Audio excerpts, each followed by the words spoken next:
not having lawful status or being undocumented is not a crime. It is a civil offense. My name is Emily Sim. I'm a junior at Tufts and I study computer science.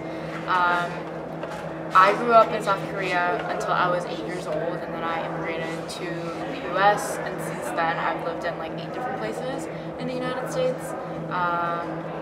And yeah, I'm an undocumented immigrant, and that's something that I very recently found out about, which is like an interesting perspective because a lot of people who are my age that are undocumented like have really understood what that identity means from a young age, and like for me that hasn't been the case. So it's interesting how I cope with it versus how other people have coped with it in the past. So like when I first found out, I really didn't understand like what it meant to be undocumented, and 6 months later, the mental, just like the gravity of what it means to be undocumented and the limitations of that really sink in for me. Honestly, like when negative thoughts come, like they come and I have to just kind of dwell in them.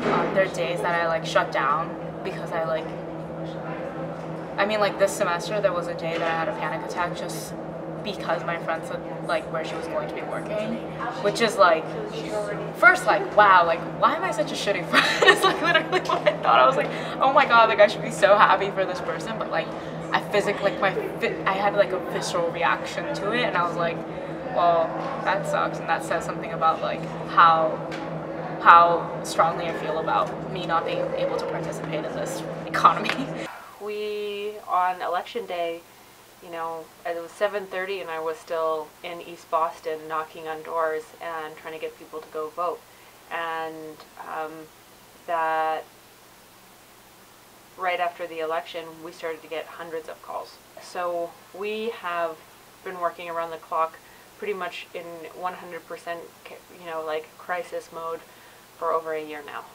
When the president was inaugurated, I would say that day I felt different in this country. For all of a sudden, I felt very self-conscious of my of being a person of color, of being an immigrant of color, and I actually started carrying my passport around for the first time ever. I don't think I've ever carried my passport around in this country, and yet I felt like I needed to carry it around because I felt fearful. I've lived in the Boston area for most of my life.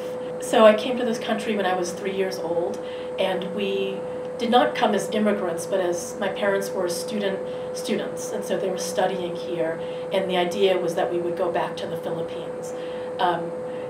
But we didn't. We were out of status, or we had overstayed our visas. Okay. When I was growing up, we didn't use the terminology undocumented. We were documented. It's just that we had overstayed our visas and we were at risk for having to leave. It was in high school that I made the connection that I was an illegal alien, and partly because I had a card that said, I think the card said temporary resident alien. I mean, the word alien is very much used as language, and that word alien stayed with me. And it's like, they use that word in the government documents. And so I knew that the word alien is used to disparage people. They're like, oh, they're an illegal alien.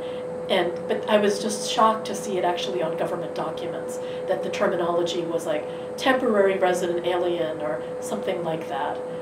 You know, it doesn't sound like much, but like attention is a resource, right? So at the very least, the least amount of thing we could do is pay attention, right? And like keep educated, like read, look at what's being said, watch the news reports, listen to people's stories, like seek out these videos, that incredible videos people have done from DACA communities, and like they're telling their own stories, and paying attention to that is like, that's a place to start. Literally writing to your senators, like people don't believe in that to work, but like it does. So for people who want to support like a lot of these movements, like do your own research, like don't put it on the immigrant person that you know to like tell you about what's going on in their life and what's going on in the political sphere that regards to their life. It sounds silly and it sounds like mundane, but there are whiteboards in the offices of our state representatives on issues that have tally marks that say I got this many calls in support of this thing, I got this many calls against that thing. And 10 calls makes a difference. And it can be 10 calls from the same person day after day. It doesn't matter. if you feel like nothing is changing, have you called every day? Check that box first, and then see what happens.